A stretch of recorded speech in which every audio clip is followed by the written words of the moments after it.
हम राम कथा सुन रहे हैं, लेकिन हमारे जीवन में वृक्षों का महत्व, नदियों का महत्व। वृक्ष कितना सहता है कष्ट, आप सोचिए। उसको धूप, गर्मी, बरसात सब कुछ सहना पड़ता है। नदियों में कितना हम लोग गंदगी बहाते हैं, नदियों को साफ करना पड़ेगा। नदियों में हम लोग गंदगी बहा बहा के नदियों को हमने बर्बाद कर दिया, पेड़ों को काट काट के जंगल नष्ट कर दिए। हमारे घरों में जो गाय पालने का नियम था, हर घर में एक एक गाय होनी चाहिए, गाय का गोबर होना चाहिए, गाय के गोबर से घर में लिपाई होना चाहिए। हम लोगों ने सब बंद कर दिया और रामायण पढ़ रहे हैं। बोले हर घर में रामायण है, हर घर में रामायण। वो रामायण तो पढ़ते हैं पर राम को नहीं समझते हैं। कहते रामायण अच्छी है, यह ज्ञान भी देती सच्ची है, पर बात एक ना माने उसकी, कहते रामायण अच्छी है। अरे रामायण की सुंदरता पर मत जाइए, राम के आचरण की सुंदरता पर जाइए। जो राम के आचरण की सुंदरता पर जाएगा वो राम जैसा बन जाएगा। उसको फिर रामायण पढ़नी नहीं पड़ेगी, वो स्वयं एक ग्रंथ रच सकता है, वो जो है स्वयं राम बन सकता है।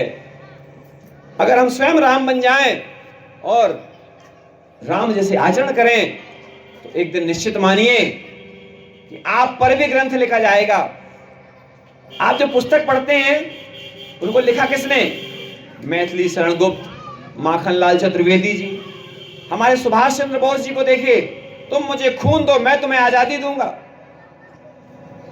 हमारे भगत सिंह, लाला लाजपत राय, आप लोग पढ़े हैं, झांसी की रानी, इन लोगों ने देश के लिए, समाज के लिए, धर्म के लिए अपने आप को निछावर किया है।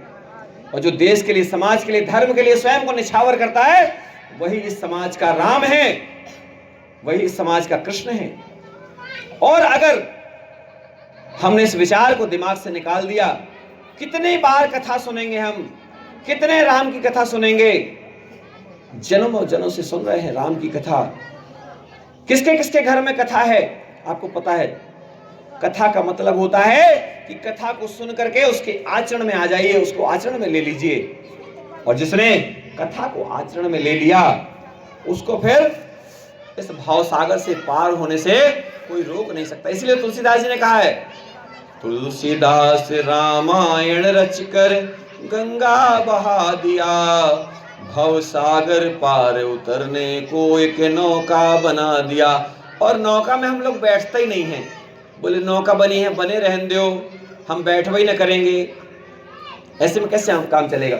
हमारा नाम स्कूल में लिखा है और हम स्कूल जा ही नहीं रहे हैं।